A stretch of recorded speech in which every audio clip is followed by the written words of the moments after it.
Remember The Lives of Others, the movie that won this year's Academy Award for Best Foreign Language Film? A story of life under East Germany's secret police.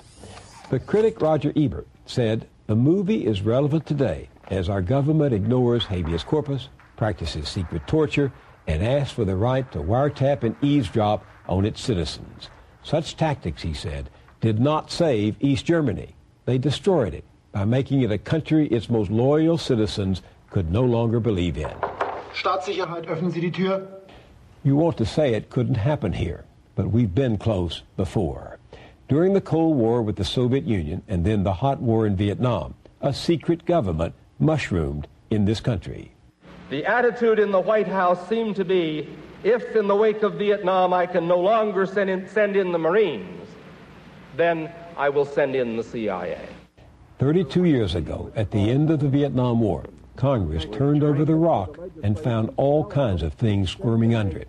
Lethal activities from electric pistols and poison pellets to mafia connections and drug experiments, as well as illicit acts by the executive branch ranging from secret attempts by the CIA to subvert foreign democracies to unlawful domestic spying under such code names as Chaos, Cable Splicer, Garden Plot, and Leprechaun.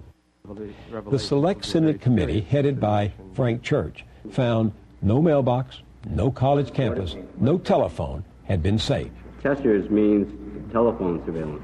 The Church Committee led Congress to reject presidential claims of inherent authority and restore some checks and balances, including putting an end to electronic surveillance without warrants. This kind of unrestrained, illegal, secret intimidation and harassment of the essential ability of Americans to participate freely in American political life shall never happen again.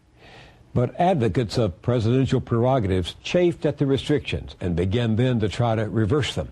One of the people who argued most vociferously that a president could exceed the laws was a former White House chief of staff who had been elected to Congress. His name, Dick Cheney. Cheney watched Congress assert its authority over the president. You have a wave of congressional investigations. The program certainly appears to violate the Fourth Amendment of the Constitution. And Cheney is trying to fight off these investigations. He's talked about how Congress unduly burdened the president and in a way that he believed was unconstitutional. I believe that that's the way the president... And Dick came out of that absolutely committed to the idea of restoring the powers of the presidency. When the terrorists struck on 9/11, Dick Cheney was vice president, with the opportunity now to claim extraordinary power in the name of national security. The Frontline documentary showed how he did it. They began to spy on Americans in an unprecedented way, in a way that they never had done before, by creating a special program to eavesdrop on Americans without warrants on their international phone calls, and also by mounting a massive data mining operation. The data from billions of telephone calls and emails were being captured by the National Security Agency.